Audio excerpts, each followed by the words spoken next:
What's up, Florida gang? Welcome back to another episode. Today we're going to discuss the trade deadline. Just was 2 days ago. Yeah. So who are the biggest winners, biggest losers? Kind of what to look out for. We're going to start off right off with the Dallas Mavericks.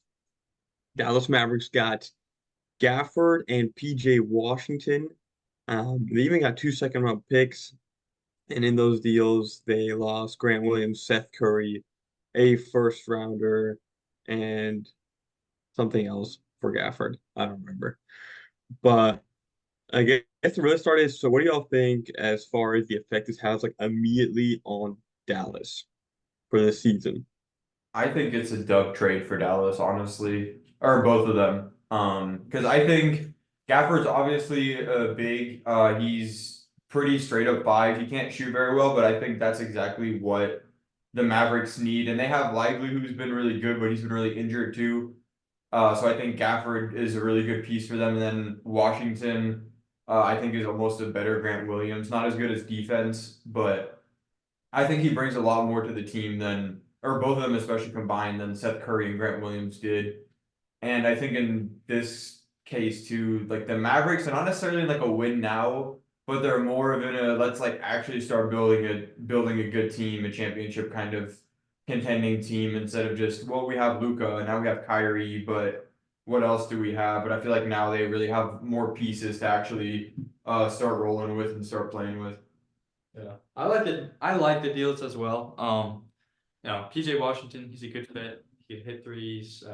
He's a decent defender. I mean, he's just another bigger guy. Then obviously Gafford. Him and Lively are very similar. So yeah, I like the deal. I wonder who's going to start when Lively comes back, but I mean, Well, even the first game, Gafford didn't start. yeah, So I mean, but I'm I think he assuming will that's just if because Lively's out. Yeah. he's a newer addition. But I don't know. Yeah, but I'm curious to see how that works too.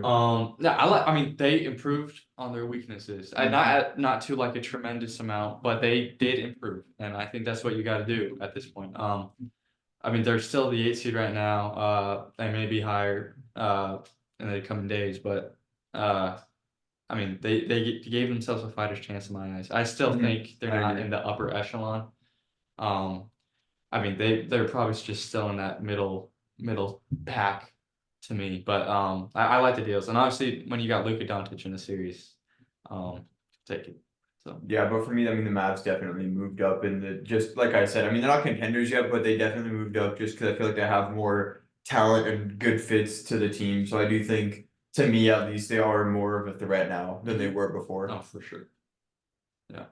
And another thing about the deal is, like the contracts are really favorable for both players. So they didn't break the bank or anything. They got off that Grant Williams contract. He was not doing well this year. I mean, I think they made the deals and they didn't put themselves in like cap hell, which is, and obviously they still have all their main pieces under contract for the coming years. I mean, I think this just, this gives you flexibility and makes you more competitive right now. And I just really like the deal. I think besides probably the Knicks, who we'll talk about, they're the biggest winners of the deadline. And speaking for the Wizards and for the Hornets, I guess, you know, I think a first round pick for Gafford is very solid return. Or was the first round pick that went to Charlotte? Either way, They went to Charlotte. The Dallas got 2 seconds.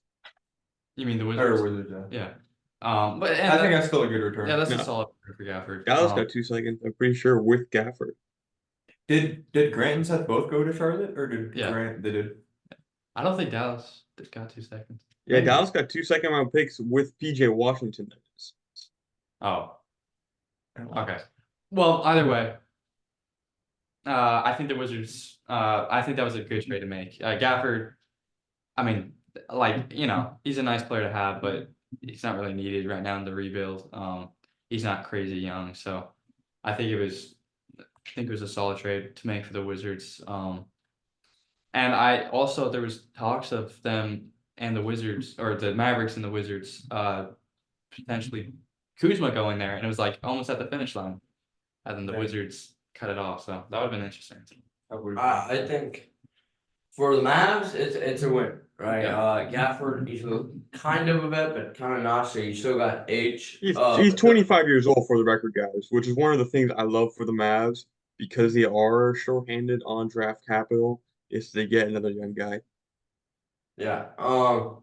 And PJ Washington, he's an athletic, he's aggressive, big, which I like to add on with Luca and Kyrie and Lively and Hardaway. But I just think, speaking for the Charlotte side, it's horrible. I don't know what way Charlotte is going for right now. I don't know what they're trying to do at this point. I think it was better for Charlotte low-key than Washington though. I mean, you got a first round pick out of it. And I mean they got Seth and Grant who are good players too, kind of vets to That's the potentially maybe help them out a little bit. I mean, but They haven't really proven anything though. Seth Curry in his entire the career Hornets hasn't haven't done proven anything either because they're always hurt, so it doesn't really matter. I mean, too I much. think- you got two healthy I guys. think if you're the Hornets, you just want more vets on that roster just because they're so. I mean, the roster just seems kind of dysfunctional. Mhm. So just the more vets, the better. And you also, like I said, you got the first round pick. I think it's OKC's first round pick that they gave to the Mavs. Anyway, I mean, which isn't going to be a great pick, but a first is a first. So, I mean, they got one first. They got a guy that's 33 years old and Seth Curry, who is certainly. I also, it's a veteran. I'm always the first defender of the first advocate. You have to have veterans on a young team to build them up. I don't know if like Seth Curry is necessarily that guy. I guess it's something. And then you have Grant Williams. He's young and he's 25. But when you gave up two second round picks and PJ Washington, and all you Yeah. got was like a bunch of guys you don't really care about and one first round pick. Yeah, I don't know. I feel like PJ never really like fit in there that well anyway. Like he'd have a few games where he'd go off, but I feel like for the most part he didn't seem comfortable there. Like he didn't seem like he could ever really play the way he wanted to play all the time. Well, before the Miles Bridges incident, Miles Bridges and PJ Washington were like the duo there at Charlotte. You know, they ran Charlotte. No LaMelo Ball. LaMelo didn't run Charlotte with them. yeah, but He just came. yeah, and he's kind of had a down year, PJ Washington. But I think playing next to Luca, and Kyrie, And Gafford. That's the question. So what do y'all think about that fit? They got him mostly for it as I would say as an offensive piece. He averaged over almost 16 last season. Do y'all like kind of the fit with Luca and Kyrie? We know when Kyrie got traded there just last season, that was already a big conversation topic, and they've actually looked pretty good. Both their stats have been really, really good offensively. What do you think about adding PJ Washington in there? And like you had just said, him being kind of looking uncomfortable in Charlotte. Do you think he will be comfortable and kind of fit that role and whatever that role actually might be? I don't even know. I think he's just a more improved version of Dwight Powell. He's kind of a lob threat. That's what he did a lot in Charlotte, but I think he has a deeper bag. And I think him with Luca and Kyrie is gonna fit really nicely. I honestly hate the comparison. I don't know where Dwight Powell is anything like him. I mean, They're they're- both paint guys. they're the same height too. PJ Washington shoots threes. I He think shoots Dwight five Powell. threes a game. Well, I that's think- why I said he has a little bit of a deeper bag. I think Dwight Powell's rotation minutes are probably done. Bro, yeah, that's this true. trade. That is true, That's especially another- with Gafford. I mean, yeah. and PJ Washington. I mean, he's smaller, but he can also. I mean, I think he's a pretty solid rebounder for the side. He is, yeah. And obviously Gafford will take those back. And they have Gafford, Lively, or I and guess Luka Lively, yeah. for rebounding too. So Um, I don't think that's their biggest focus with Washington. yeah, I mean, and like he's not gonna be asked to create as much as he. I mean, he wasn't asked to create a ton in Charlotte, but he won't really be asked to create at all here in Dallas. Yeah. I don't know why I said here, but yeah, I mean, just catch and shoot threes, attacking closeouts. I don't know. Yeah, I think it's a really small fit. I mean, a different role. It'll be interesting to kind of see how he tackles that. But I want to move on here with just another thing, kind of on Gafford. I really want just keep an eye out on his defensive impact. He does average 2.2 blocks and a steal. Phenomenal defender. on a team that lacks individual defensive talent. They've actually played really good team defense so far, but that might be key, especially in the playoffs, that defensive ability from him. But moving on, I want to go to not a huge deal, but a very interesting deal. And for some, two teams that are fighting for playoff contention, the 76ers and the Pacers. Buddy Hield was traded to the Sixers in a three-way deal, which I didn't know until like honestly just a little bit ago. That involved the Spurs as well. The Pacers got core mats from the Sixers, Doug McDermott from the Spurs, and two second-round picks. One of them is from 2029, so very irrelevant for the short term.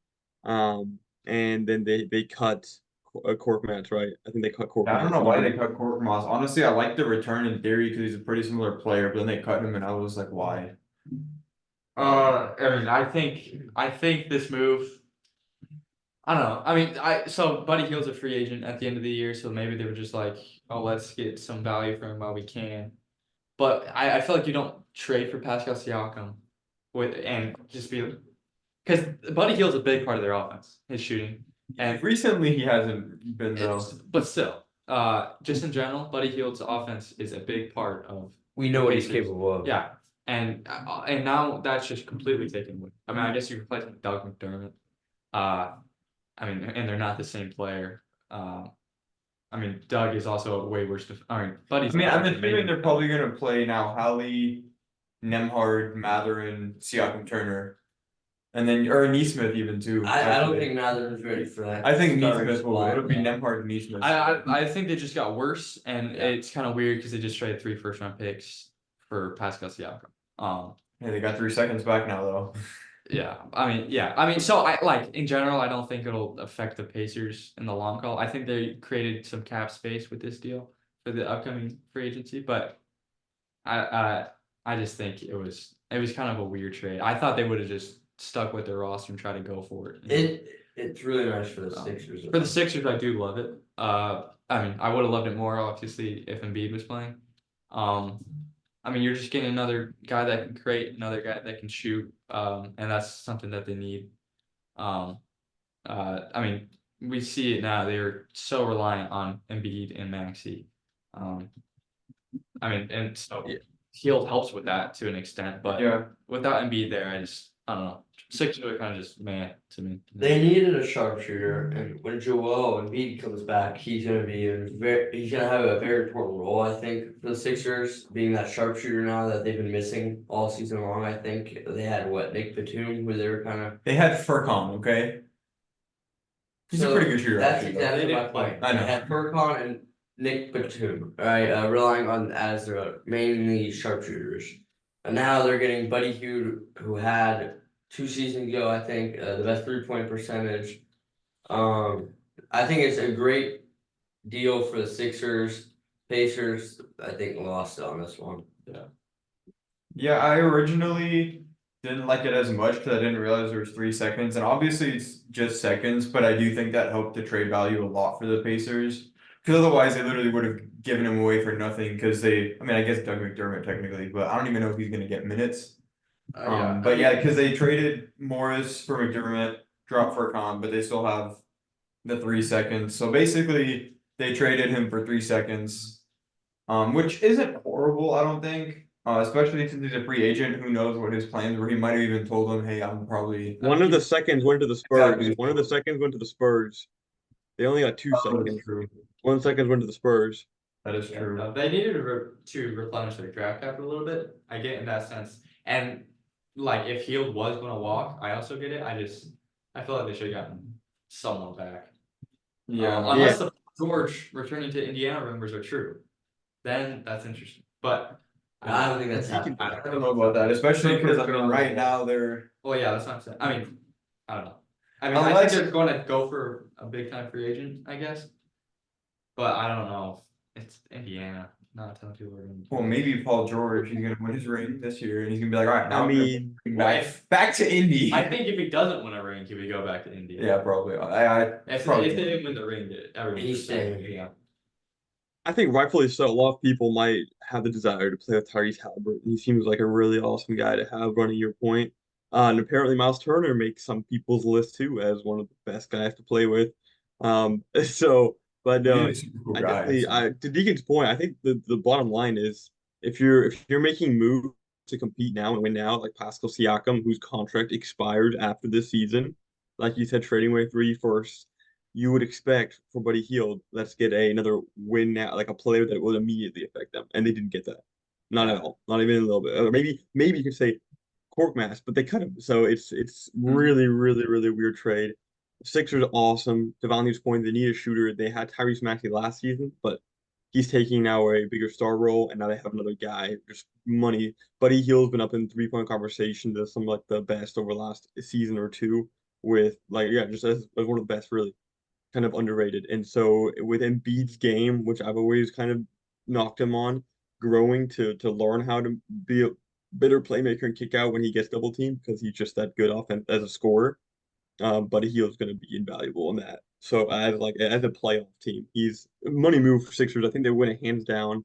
I want to move on to another trade. Let's hit the Thunder trade. They got Gordon Hayward, the veteran that from Charlotte, the Hornets, and they gave up a few but they gave up 2 second-round picks for the next 2 seasons. Trey Mann, who I know some of y'all have been hyped on, but has not done a lot. Davis Bertans, big contract, 3 point shooter, and Michik, or however you pronounce that. Mičić. Yeah, I think it was a good trade. Like you said, Trey Mann. I mean, he didn't even get minutes for like the whole season. Bertans was solid, didn't play much, big contracts, and then Mičić had some good minutes. But I think overall, we didn't lose that much for a well-needed guy in Hayward. Brings veteranship, knows how to play all sorts of ways, whether he needs to be a scorer or just a little playmaker and just a leader on the court. So I think it was a really good trade for OKC. Yeah, I like it a lot too. Josh Giddey, I mean, he's the type of guy in the playoffs that he's just going to be unplayable. I think Josh Giddey can still be a good player, but on this team, he just has to be a 3-and-D guy, and that's just not who he is. And I think Gordon Hayward will. I think he'll probably close a lot of games right in that slot. I mean, you can't crowd the paint and completely leave Hayward like you do Giddey. Oh no. He does a lot of the same things Giddey does. He's not as good as a passer, but nonetheless, I really like it. And obviously, a guy that has playoff experience. I mean, I have absolutely no complaints about the trade. I really like it. I like it and I dislike it all at the same time. I just feel like OKC has so many forwards, they're like small forwards. But they're not all as good as Uh, Hayward. So Yeah. they're not all as good as Hayward. So in theory, you up. And in theory, I mean, there's not that many. Yeah, I mean, we but have- what OKC's road is right now is they're trying to develop players and be ready for the future. I just don't think Gordon Hayward was a move for that. Well, I think they're walking a fine line between developing and competing. Contending, yeah. Because SGA is an MVP candidate, so he is ready. J-Dub, I think he's still developing, but right now he's he ready. is ready. He's really good. Holmgren seems pretty ready. Obviously, size is still a problem. Holmgren is just a rookie. Give him one more. Give him one more Yeah. season. I mean, so that's why I also just I'm not like if we made a big swing for Larry Markin, I would not have been mad. I think that would have been really fun. And I think it would have fit perfectly. But I like that they didn't make a big move. This team's probably not going to win a championship.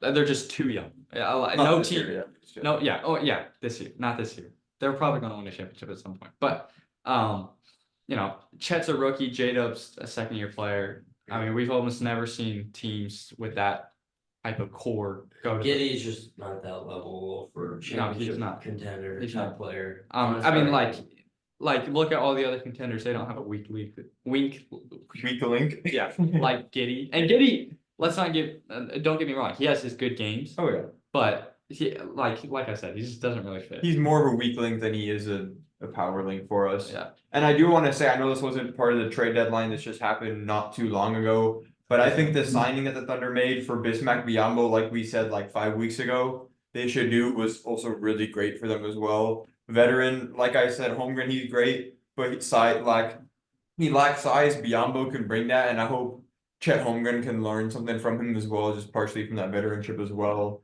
But just in general too, I think that's a really good kind of Steven Adams role-esque for them, you know. I mean, obviously not even close to as big in the role, but just kind of to be there to help him out, be a leader, kind of. I mean, he'll probably give them a nice 10 minutes off the bench. Just give a Or little more if they break. need size more, you know. Yeah. So And obviously we know Chet can play the 4, so when those situations call for it, they could play next to each other. Jay Will just hasn't really been getting the job done. He's kind of He's a inconsistent wreck right now. on defense. He's not hitting his threes at a 40% he clip lacks like last size year. a little bit too. I mean, he's the same size as Biombo. And you know, he's not athletic so like in theory, Jay Wills could be a really solid defender. You know, he takes charges. I mean, he knocks down his threes. Or at least last year he did. This year he's not really doing that. But yeah, I think getting Biombo, another vet, another big. Like, I don't think Chet specifically is like the problem. Like, he's like, oh, he's the only big. I think that's the problem. And we basically are running 4 guards and Chet out there. And they're bigger guards, but they're not, you know. We're running point forwards in Chet. Yeah. Even Usman. The fact of the matter is, the modern NBA, you're gonna run into guys like Nikola Jokic, Joel Embiid, And Chet even has, guys who are not scary but just very physical, like in Nurkic. And so you just want to have right different type of lineup. You have your closing, you got Gordon Hayward for your closing lineup. Another type of if you're gonna play physical, you just want to have tools. You want to have tools in your kit. And that's all it's about. And then Chet is great, and he's even done a good job with these guys. But if it comes down to being really, really physical for a 7-game series, you want to have I don't know if you want Chet taking all those blows. But yeah, I mean that's the point. Like we've seen him go up against Jokic and Embiid, and he's done really good. I mean, he got 9 blocks in one game against Jokic. But it's also just the repeated beat down that Jokic will give you over a 7-game series. You just need another guy to take those blows. And it kind of on that point, and I don't want to hit on the Bulls right now, but Andre Drummond was in several rumors. He wasn't traded. In fact, yeah, we'll get to the Bulls in a second, and maybe that's because they wanted a high asking price because the Celtics couldn't get him, neither could the Thunder or any other team that was interested. But I do personally believe that was a big miss. He's a lot younger. We realized in the last few weeks than I had remembered. He would have been awesome to have around that young core, and he still has that veteran experience, former All-Star, very physical, great rebounder for a team where that's really the only kind of besides I guess age and experience, the only like actual part of basketball they're missing is rebounding, and he's arguably the best of all time. And I said that he's arguably the best rebounder of all time. I think he would be honestly a perfect. I was a Thunder with that kind of draft capital and young assets on the bench. I would have gone really heavily seeking Andre Drummond. They still could in the offseason. It's not over. I mean, but that's another underrated aspect of this trade. They freed up a max slot for this offseason, so they could go get a free agent. I don't know if they can. No. Hold on. Hey, another reunion. No, but like, you know, OKC's never been a destination, but that means they could also trade a ton of picks and just bring on a contract. You know, they don't have to. You don't have to throw contracts together to get them. And I think the Bulls. I mean, I heard there was rumors they were asking 2 firsts for Drummond. Yeah, which is a lot. And yeah, so if you could, I mean, Biombo's not as good as Drummond, but I think I think they knew that they were going to target him, and I don't mind. I mean, I think Drummond would have been nice, but I don't mind the Biombo signing at all. And I think with Drummond would literally fill every missing thing they really have as a big spot. Rebounding completes it. Size, like you said, against Jokic, he great has defender. He's a good defender. He's a current day Shaquille O'Neal, in my opinion. You know, he owns the paint when he wants to. He's big body like Shaquille O'Neal. We're not closest to I current. don't hate the comparison. He obviously not nearly as good, but I don't actually hate it. He's the closest to Shaquille O'Neal. He's just a big body. I don't know if we gotta go Shaquille O'Neal. He's I mean, athletic, he's big. he's a solid defender. I mean, he's improved a lot on defense from his Cleveland days where he was a complete negative. You know, obviously amazing rebounder. But yeah, if they were just asking too much, I don't mind. I mean, and he was probably going to be like a 1-year rental, maybe. I mean, he isn't expiring. Maybe he would come back, but I don't know. But overall, I think the Thunder did pretty excellent. Yeah, I agree. I think They hit needs. They didn't overpay for those needs, but they hit those needs. And I think they're going to go into the playoffs and be like, oh, whatever happens, happens. And then they'll just reload for next year, you know.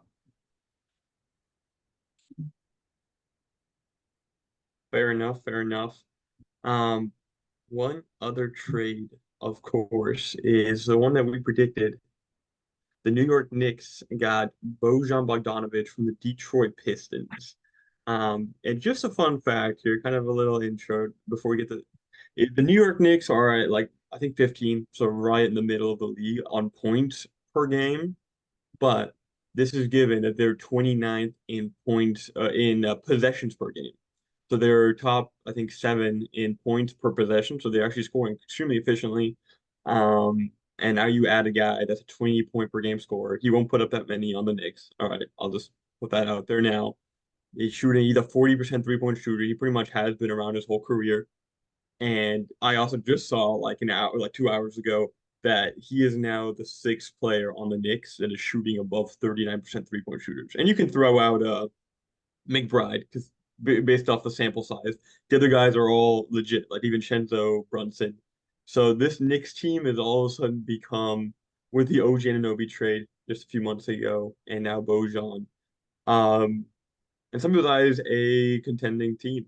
So I guess I want to start off with, for one, how what do you guys think of the trade? I think we all think it was a great trade. We actually just discussed that. But how legit do we see the Knicks? Are they the second best team in the East? I mean, in my opinion, I don't see why they wouldn't be the second best team in the East. I mean, obviously Joel's down. We don't know when he's coming back. And if he does come back, he may be no, he's coming off an when he injury. comes back, I think if he on a lucky basis, his return date is like the beginning of April, so like right before Yeah. playoffs. I mean, so it's gonna be tricky with the Sixers, and they're probably gonna fall in the standings for a Yeah. while too. And then the Bucks are kind of a disaster right now. The Cavs are on a heater. fuego. But we also saw them kind of fall off in the playoffs last year, so we'll see if that happens again. Based off just pure trust and just like they're the deepest team in the league, I got to the Knicks. They're number 2. Mm-hmm. I mean, and they got OG and Julius Randle and Mitchell Robinson, potential all who are potential- all hurt right now and they're Yeah. still winning games. and they're going to be coming back. And Harden's not even hurt right now too. Yeah, I I mean, mean, they got Josh Hart. Yeah. Josh. And don't sleep on the fact that they got Alec Burks too, who's a really good scorer. That's true. I as mean, well. Alec Burks was having one of the best years of his career. Well, we said already. What? For the Pistons. I mean, he was given the role, but I mean, I feel like they just got no holes on this roster. They replaced the bench scoring from Quickly with an even better score in They Bogdanovich. replaced the hole that they had previously a little. Well, I wouldn't even necessarily say hole, but like crack in scoring. Yeah. But Boyan and Burks both are almost pure scorers. Yeah. So you have scoring, you have defense, you have everything really on that team. Yeah. I mean, and there's no negative defenders in that roster. It's another thing I love, and everyone can shoot besides the bigs. Gosh, I just One of my favorite go. Say what? Knicks are awesome. One of my favorite things about the Bojan trade is, as far as like crack slash holds, is that Bojan not only is a great catch and shoot guy to surround their main guys, Jalen Brunson and Julius Randle, but that Bojan is he catch and shoot, but he is another guy to create his own shot. Because I want another guy for the playoffs. 2 minutes left on the clock. Right, depending on the defense, right? You have 6 seconds left on the shot clock or something. A guy that can create his own shot, right? Or you need 10 seconds left. Brunson's being guarded heavily. Even Randall and somebody's inconsistent. You can give the ball to Bojan and he can create his own shot. And Even you Chet's can feel been really confident. good at that Yeah. recently too. He's been unreal. Mm-hmm. Yeah, like I mean, and we talked about Randall having his playoff inconsistencies a lot. And then like say he's having a bad game, throw Bojan Bogdanovic in there, and he's shown he could be a 20-point per game scorer. Oh, easily. Gosh, the roster's so deep. Mm-hmm. I- It really is. I think it's honestly still, I mean, at least to me, an underrated roster almost just because, like, it's just, I can't like process it almost. It's almost so good that it's unfathomable. Yeah. to where it's like they can't actually be that good. Yeah, but I mean, I think the question is Brunson good enough to lead them to a championship? And I mean, he's going to prove it this year. I mean, I think this roster is good enough. We'll see if Brunson's good enough. Yeah, true. I think Brunson is. Can he lead a team to? And basketball, right? I mean, like, I don't think you're misspeaking, right? He has to be the leader, no doubt. But at the same time, it's a five or True. an 8-man sport at least, right? And like you just said, he does have that. Yeah, They assuming have the right pieces, everyone they have the else. right fit, they have the depth, and so there's only like so much he has to do, and I do believe he can do it at least his part. Yeah. As still like the first guy on that chain. Yeah. But to speak on Detroit's side just for a second, are we liking the return? I mean, so Detroit is balling lately, or they're on a 2-game win streak.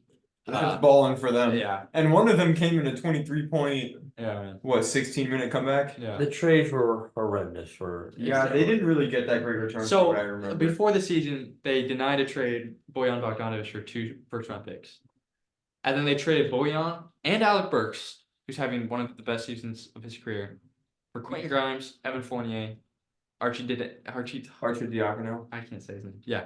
Who else was in there? Flynn. Oh, Malachi Flynn. Yeah, Malachi Flynn. What are you doing? And 2 seconds. Those are all guards too. Yeah.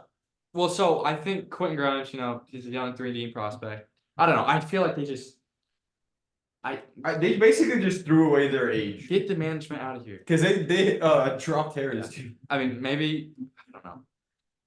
The former head coach go to GM. He clearly is not like. But he's not. He's like the assistant GM, so he's not like it's been the same guy. And I feel like at the time, usually his moves are like, oh, okay, that's interesting, but they just never pan out. And this is one where I'm like, no, this sucks. So it's bad. And I doubt it pans out Yep. because that's Detroit for you. But shout out to Detroit. I guess. Let's talk about which team or teams are the biggest losers for not being in the trade deadline. Are there any winners that's a good thing they didn't trade that we had expected? The Chicago Bulls are It's a good thing they didn't trade. no. I probably should have started off different. The Chicago Bulls are, in my opinion, the biggest losers.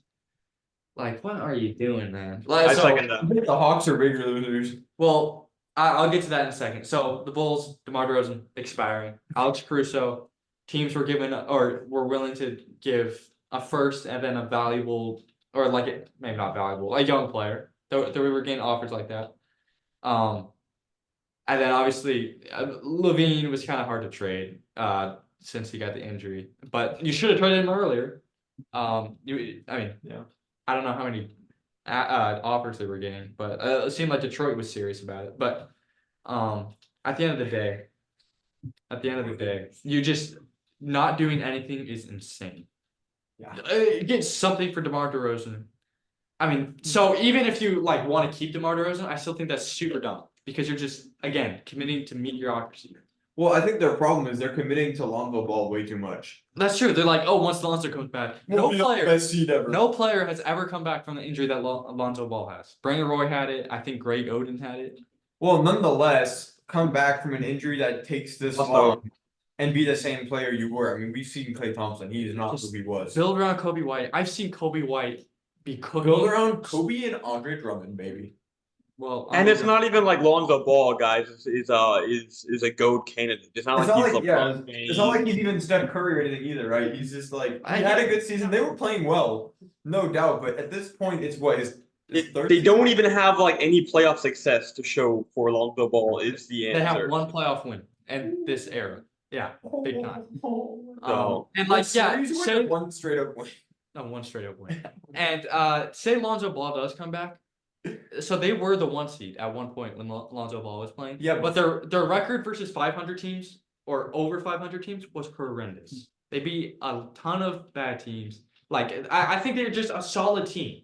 And at the end of the day, you're committing to try to be a solid team again with an injured Zach LaVine, an injured Lonzo Ball, and aging DeMar DeRozan. Kobe White, who's breaking out, you got to give him the keys. I've watched DeMar DeRozan take way too many stupid Dude, mid-range that was fadeaways in the crazy. clutch when Kobe White has 30 in the quarter.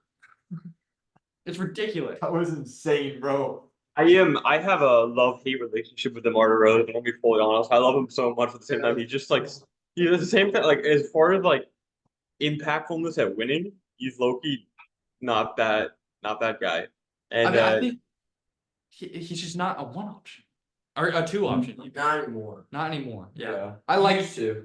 throw him on the Mavericks. Well, No, I don't he like doesn't that. have a I don't fit. like He that. doesn't know his role. He's just not impactful to winning. He's not willing to take a different role. His role is kind of like, he probably still. and also on the positive, we've seen him make some incredible plays and passes, but at the same time, he's just so high usage rate and he's not really willing to play off the ball.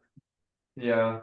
I feel like he's too much of a like first option minded, and that's I think his biggest problem is he wants to be the first guy, but he has to kind of realize he's not going to be that first guy anymore. He has to take a back seat.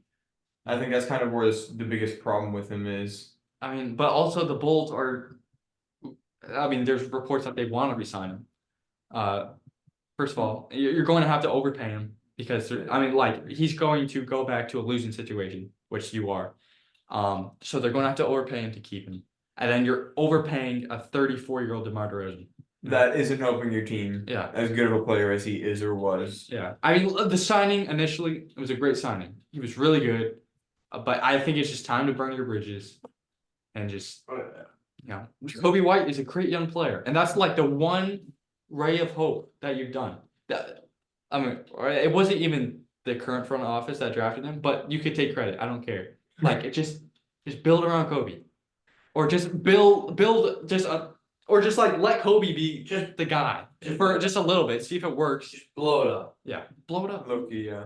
And I think that's honestly very similar to the Hawks too at this point. It It's is. like you've had the same team for a few years.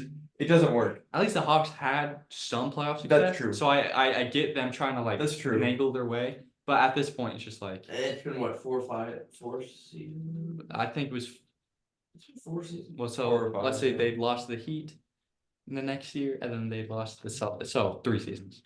Only 3? Yeah, What about the Sixers one? they didn't lose this. Well, yeah, but when they went to the playoffs. I know that was 3 years, 3 seasons ago.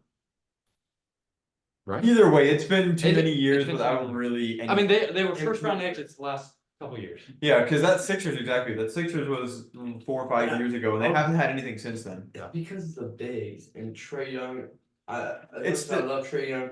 He sometimes tries to do too much on them, which is the same case for DeMar DeRozan, kind of. But also the Atlanta Hawks, their big situation is not very good. I'm gonna be honest. That's always their problem every time they play. And also the thing is like Clint Capella's not better than Onyeka Okongwu. He's not what At he this used to point, be. Yeah. This point in his career, he's not. Yeah, I mean, the roster's just not great. Yeah. I mean, as much as I had high hopes for it, they're just not great. Get Jalen Um, Johnson. Yeah, build around Jalen Jalen Johnson, and yeah. Kobe White. Exactly. And, Kobe White and Jalen Yeah. Johnson. I mean, I together. think there's already rumors that Trey is going to request a trade, and Los Angeles is a potential destination. No. I'm sure the Spurs. Oh, in Los Angeles. Well, yeah, I saw blockbuster rumors, you know. Yeah. Yeah, I think the Spurs might be interested. I don't know. I hope not. Of course you don't. But I mean, I think a lot of teams will want Trae Young, and he's a really good player. Yeah, He has some flaws for sure, but I think if you put the Overall, right situation around him, The he can Nets really good. would probably like that. The Nets is another interesting thing. But they have Schroeder guys. Come on. I mean Schroeder or Trey. Okay, but if you're trying to make a deep playoff run, Sure. And then yeah, like DeJounte, like he had tons of trade suitors. Obviously you couldn't get anything to work out. I was really intrigued with the Pelicans, but they ultimately didn't get it done. They didn't watch the It's pod, because so they didn't know. CJ McCollum was not going to be available in that trade, which Well- kind of threw it all off. I thought there was like maybe Brandon Ingram's included, because hear me out. They got a lot of wings to pay, a lot of young wings. They're going to be redundant to a certain extent. Brandon Ingram, he's having a solid year. You know, he's Brandon Ingram. He's having a Brandon Ingram type year. Yeah, and he's going to be an expiring this upcoming season. Yeah.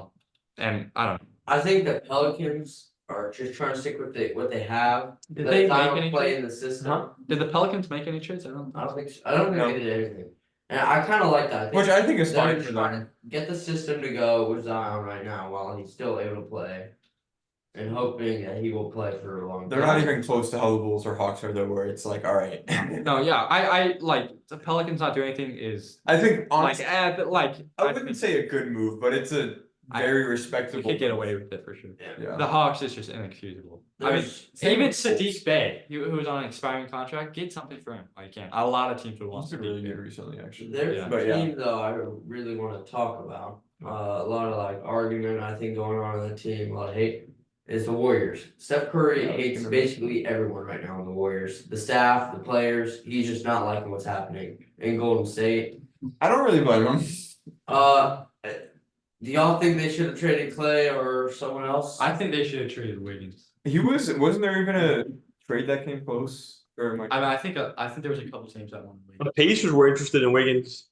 Oh Yeah. yeah, I think That could have been good after they got rid of Beal. Well, so- Buddy Hield, sorry. Or just do like a heel for Wiggins spot. But I mean, because in theory, Wiggins would be absolutely amazing on that roster. Yeah. If Wiggins was 2021 Wiggins or 2022 Wiggins. But then again, like I mean, Wiggins has a huge contract for the next Yeah, that's the other problem. like a lot of That was years. probably the biggest problem with trading Yeah. him too. But also, I think that was like you gotta trade him because Clay's coming off the books this offseason, CP3. And then all of a sudden, like say you trade Wiggins, all of a sudden the only two max contracts are Steph and Draymond. And you could do something. Kaminga's looking like a freaking Oh, all-star. baby, I love that guy. Pajemski's looking really solid. Like you have something salvageable at that point. Maybe they could trade Wiggins in the offseason. As long as they had Klay Thompson, I think it's time for him to leave. But I mean, I don't even think Clay on that roster is a bad fit. It's just the contract and his role. I think he could take a bench role. Like it's like a circle of the aging superstar. Carmelo Anthony did it. Russ did it. CP3 did it.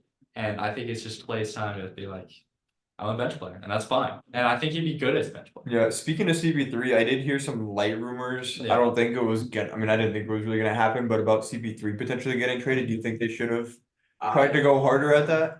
I think they should have. I think it could have been interesting. I mean, I think if like especially if they're trying to win this year, I mean they're still the 11th seed, but if they were trying to win this year, they could have gone. I mean, CP3 has a nice contract and he's an expiring, so I think a team would have been willing to part ways with him if like the Warriors sent them like 2 first-round picks. And right now, I think is the moment too, man. Curry is absolutely cooking right now for the past couple of games.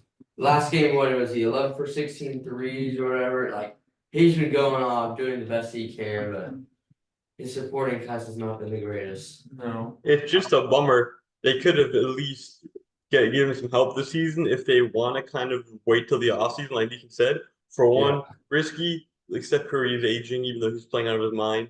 And two, at least though, like if you want to keep cap space, trade an Andrew Wiggins, trade a Chris Paul for whatever you can get, 2 seconds or a first. They don't have a lot of picks either. Then at least get something. If you don't want to fill up the cap space, get a young player on a cheap contract, get something. Because they're not gonna try to keep or re-sign those guys most likely unless they're going really cheap. But even then, it's really a questionable move. They're probably gonna go for someone big. They can probably land someone. San Francisco, California, big trade, like big free agent destination. Who doesn't want to play with Steph Curry to get another I chip? don't think they do that at the pace they're going right now, but I mean, I think getting they've never had an elite big, and that was the point of drafting Wiseman. Obviously, that did not work out. Trace is pretty good though. He's looking pretty nice. Yeah, but he's not elite. No, at least not yet. So I think this offseason maybe like a Larry Markin. Could you imagine? I don't know if they have the pieces to get Larry, but I don't know. It's just a good offensive big. I think in this system could be just like what they need, or just something that they should look for. I think Siakam what is they a need free is to agent. accept the rebuild. Or not. I mean, I guess you can't even necessarily accept a rebuild. More of like it's different than we have DeMar DeRozan and Zach LaVine. We have literally a top 10 greatest player of all time on our team. No, yeah, I think it's more of a restructure, but not even in the sense of like of future necessarily, but like these guys aren't working out with us anymore. Let's just get new guys, replenish guys. And that's like I wouldn't even have minded if the Warriors just said we're just going to trade a ton of players at the deadline and just be bad the rest of the year, and then just like maybe use that pick. I don't know if they own their pick. They don't have a ton. A guy that we just talked about, Brandon Ingram. They could have tried getting him, and that would have been. I mean, nice. this offseason, I think he could be a trade candidate. Paul George. Get Paul George. That's another guy. He Get can stay in CP3 and Wiggins forever. Get Brandon Ingram. Like I think both those guys would be a great fit. They have the offense and the defense. Yeah, but I mean, all I'm saying is that I think if the Warriors just had to choose which way they were going, and they chose no way, which I didn't think was an option. No way home. It's pretty bad in San Francisco right now. Yeah, they need to figure out what they want to do. They're on a 3-game win streak. I mean, the 3 teams they beat were kind of poopy. Yeah. Well, one of them was the poopy Sixers. Hey, I mean the Pacers. Nets, the Pacers. I feel like someone was injured. No, Halliburton was Turner was playing like shit. So is Halliburton. The Pacers are Halliburton- kind of like inconsistent. Yeah, I mean, I think partially right now it's too because I mean Halliburton I wouldn't say he's healthy, but he's playing, but he's not healthy. I think that's part of the problem too. Is they know he's playing, but he's only doing so much and playing so aggressive. Yeah. Is there any other teams? Oh, the Lakers didn't make any moves. Which Well, they signed. Seemingly against LeBron's will. Yeah. Are they gonna part ways with LeBron James? Is another big question in the offseason. I think The the way LeBron- it's looking right now, I think the chances are very high. Well, so they did sign Spencer Dinwiddie. Dinwiddie. In theory, that could work. They need 3-point shooting, but he's kind of redundant with D'Lo. I mean, D'Lo's probably their 3rd best player on the roster right now. Yeah, I mean, Lakers are actually kind of hot recently as well. But just speaking on their season as a whole, I thought they would have for sure made a deal. Even like if Yeah. Royce O'Neal was that available, then That's true. He The- could have the been actually Suns pretty traded- nice. like chips for him Yeah, I mean they traded what Kato and Goodwin. and Utah, and then Yeah. what 3 seconds? I mean, those are They did give. those quite are a bit lot of away. players, but they're not good players. We haven't seen anything out of it. Yeah, but what you said 3 seconds too. I mean, Yeah, I mean, I feel like seconds have a lot of value lately, but well, it really just depends on who gets them. well, for a team like Brooklyn, I think they were about. I mean, I guess they own all the Suns picks. They own like all the Suns picks. Anyway, That's true. They've been dealing with the Suns a lot. yeah. But yeah, I mean, if you could have traded like 3 seconds for Royce O'Neal, I think that would have been perfect. I mean, just something, I will say this, yeah. As far as I mean, guys, we've seen this Lakers circus now the last 3 seasons or so. It's been a within each individual season, very up and down. Just last season, being horrible for 80% of the season, honestly, yeah, pretty horrible for 80% of the season, and then making the Western Conference Finals. It's been an interesting roller coaster, and I still think, right, if you look at this roster, and if you were to envision it healthy, Cam Reddish, Vando, and Vincent are all out, and give one more guy are all out right now. Out for the year. No. Right. Well, there's optimism he comes back before the end of the season. There's So he looks like one. There seems to be a better rotation now, or I like their rotation now with Prince finally coming off the bench, restarting, Rui starting too, with LeBron, AD, and D'Lo. D'Lo's been hot. But Reeves at the and same D'Lo time, have right, both if been you look at the depth and the talent of this team, at the same time, this is still like a team that could really is still capable of making a lot of noise. But right now, it just looks weird, LeBron situation, and not getting anybody for right now. Darwin Ham is arguably should have been maybe the biggest trade asset. So it's just weird. It's just weird right now. Like Marvin said, right now it looks bad. I feel like the potential, the ceiling is. Yeah, that's true. I mean, I don't think. I mean, I think they needed to make a move. I mean, I think they could maybe win a playoff series. It's LeBron James and Anthony Davis. I mean, this is If they get like a series, like with like OKC or Minnesota, teams that are inexperienced, they could beat them. But I don't think they can make another run. And I think also considering the LeBron situation, if like the Lakers are like, oh, we're just gonna wait till the next season and we're gonna go get Donovan Mitchell, who's not gonna be available, or we're gonna go get Trae Young. How much does that really help your situation? Because you're I don't gonna think it gut does. your roster for one of those guys. You're gonna gut your draft capital, and then which they already don't have. yeah. I mean, I think Next season they'll be able to trade 3 firsts, and they would have to trade all those firsts. Yeah. Lakers are in a weird situation. Yeah. I mean, like, is it really that bad? If I mean, LeBron is great. He's a great player. But I mean, arguably top 10 in the NBA right now. Man. It wouldn't be that bad if he left. I think it would be bad. I think it would be just because of lack of draft capital. Yeah, that's true. I think that's the only reason, especially if you let him walk. I mean, obviously, trade for LeBron would sound crazy, but you can get so much back for him. But Yeah. if he just I mean, walks, I which think most that- likely will happen, they have no draft capital, which is I think that's why the big hit. rumors of LeBron potentially getting traded were so like loud because it doesn't not make it. It kind of makes sense. It's not absurd Yeah, for them to do that. yeah. and if he like if I don't know if Bronny is going to come out this year, but if he does and Bronny gets drafted by the 76ers, I don't know, and then Bron's like, oh, I'll just go play for Philly. They have a max spot open in free agency. Well, even if not, I think LeBron at this point too doesn't even care for. I mean, Yeah. he'll probably take a Russell Westbrook pay cut. Yeah. I mean, So I don't know. I think the Lakers are in a funky situation, Oh, but yeah. like I think either way they go this upcoming offseason, unless they go on like a miracle run. I mean they kind of did last year, but they fell short. I don't think this year's team is as good as last year's, but I don't know. I don't think there's a great solution to all of this. Yeah. There's one more Maybe team. firing him is something they should really. I mean, yes, We've talked fire about him. that. For The a fact that the Bucks have fired Griffin in his first season when they actually had a good record, and Ham is still here, hasn't had a good regular season record. Maybe that's like Got lucky in the why playoffs. they're not doing it because Doc Rivers on that team has looked pretty bad. But Yeah, but I mean, obviously, you're not going to sign Doc Rivers. I don't know why that's a whole different story. But either way, I mean, they- the argument is like right now, who would you sign? But yeah, But I think that's the problem. They're thinking about that too much because I mean, even the Nets right there, like Steve Nash is on it, fire him, and their next coach ended up being the interim coach. yeah, Doc Vaughn. So But Doc Vaughn, I mean, I think he's a good coach, but We've talked about that Yeah. for a while, the Darvin Ham getting out of there. I think they And should worry less about their next coach and realize that Ham's not going to be it. They need to let him go. I don't think Darvin Ham is that bad of a coach. He is not a championship level coach. I think he's like Doc Rivers type. Yeah, Maybe I mean, and that's like Darvin Ham's the only coach for like trade him with the Rockets for their coach. You don't. what I'm thinking is try getting the former Piston coach who's now like the assistant GM. Going Casey. Dwayne Casey. Yeah, He is a fantastic. I would also think like Kenny Atkinson from the Warriors That's staff, true.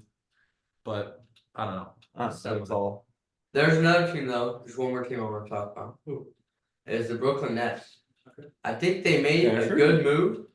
I don't think it was the move. They If that made makes more sense. than one move. So which move are we talking about? I'm talking about the. I am- Spencer I am the Dinwiddie. biggest Dennis Schroeder fan ever, and that was hoop move. It was a weird. I mean, yeah. I mean, I think they think should have gone for more. in a vacuum, I don't think it was that bad. Dennis Schroeder, I agree. Spencer Dinwiddie, Yeah. like okay, I could get behind them. But just for the net situation, it's kind of a weird move. I don't think they improved. They're not going to go anywhere. And denying, I don't know how good the first round picks were for Dorian Finney-Smith, but 2 first round picks for Dorian Finney-Smith and not accepting it is crazy. I don't know. I don't know what they were thinking. I mean, they have good players. They're lacking like the alpha, the one alpha. I don't know how the money is, but Dinwiddie for DeJounte. I mean, I think that would have been the option. I just don't know if the Hawks would want to do that. I was about to say I don't think the Hawks would. I mean, They, unless just with how much I mean, they if the wanted. Nets threw in like 3 of the or maybe not 3, like 2 of the Phoenixes first, the Phoenixes, the I was Suns like, first, wait. and like throw in I don't know, Derek Whitehead. Yeah, I don't know. I don't know. I don't think it was like the move, like for them to go anywhere. It's A not move. A Huh? move I love is Patrick Beverly to the Milwaukee Bucks. Yeah, And campaign isn't even a horrible move to the Sixers either.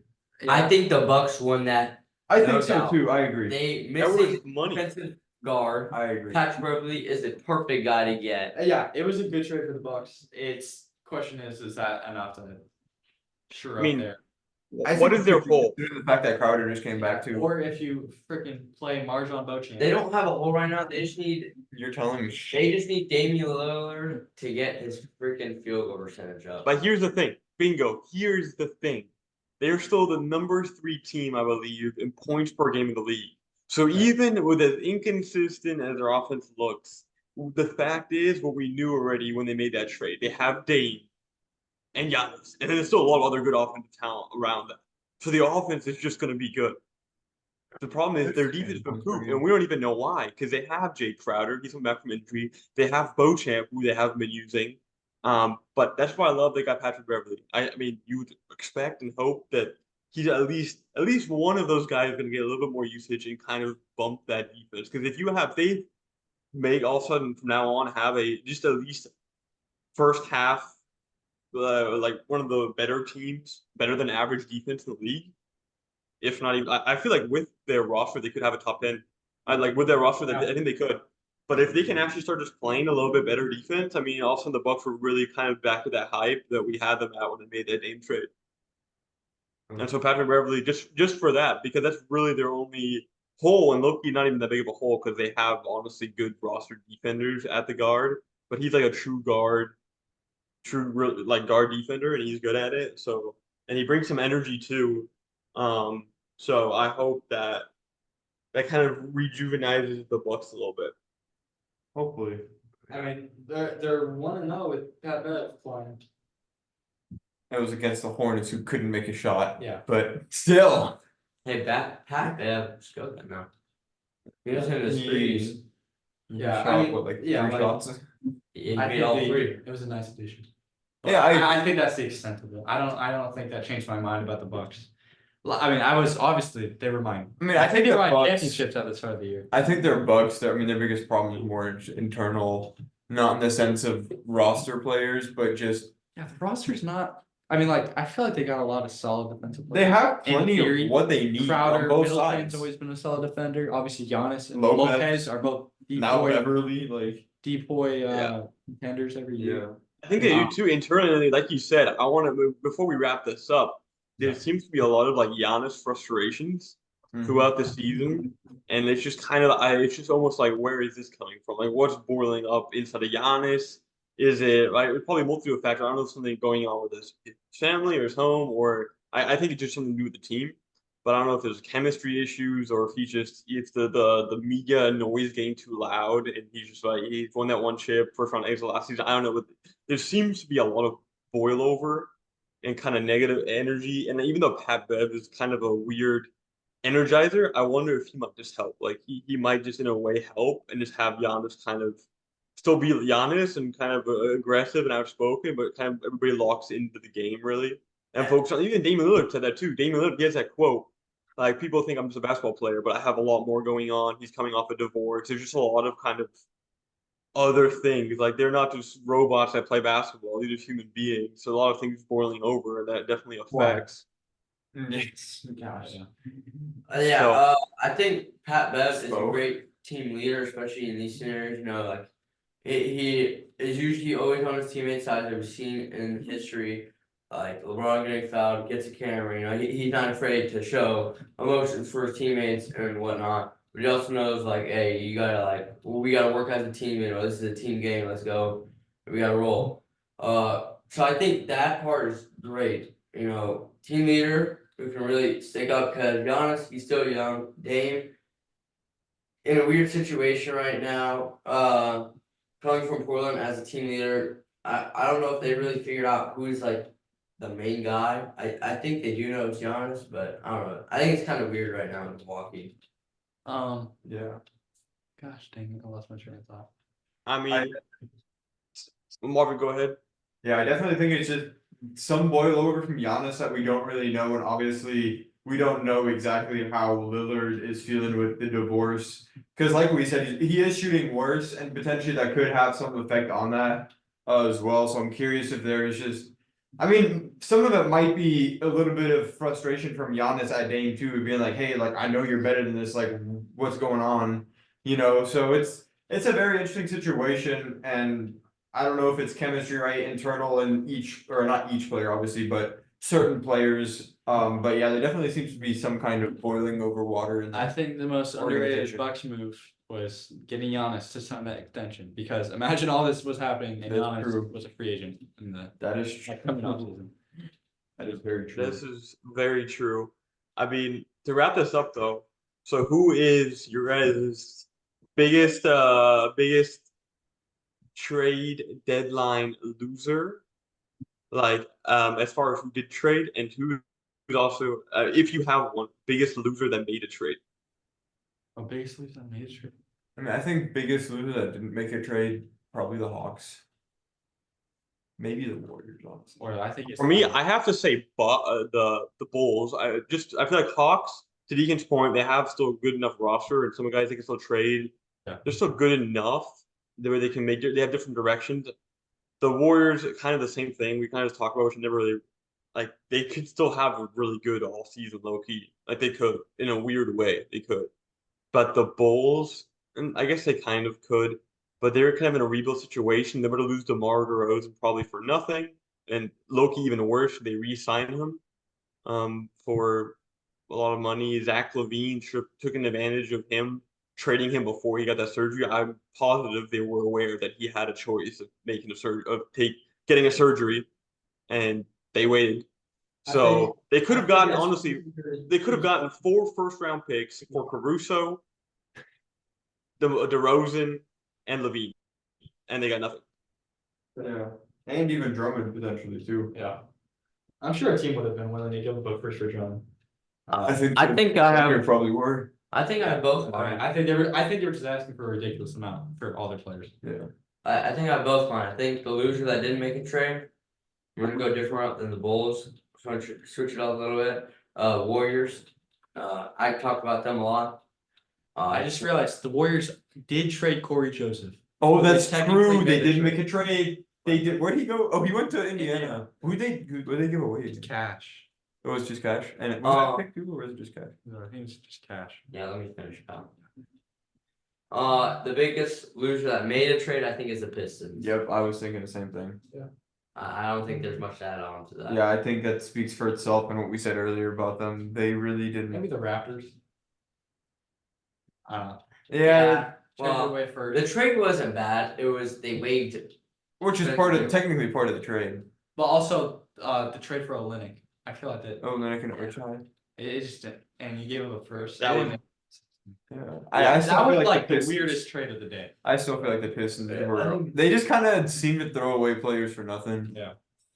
Boyan, man, one of those best players. You didn't get Well- a single first back. Well, and like we said last time, they already have an overflow of guards. Here they are getting 4 more guards for Boyan and Burks. Yeah, that's true. Want to do the winner too, or Knicks. yeah, I think that's Yeah, pretty. probably. For the Knicks, they just filled. They didn't have that many holes, but they really went after the little cracks they did have. And Yeah, I'm gonna go Bucks. I've talked about it all season. Grayson Allen was a big move for them. He was one of their only defensive guards, and they got Pat Bev.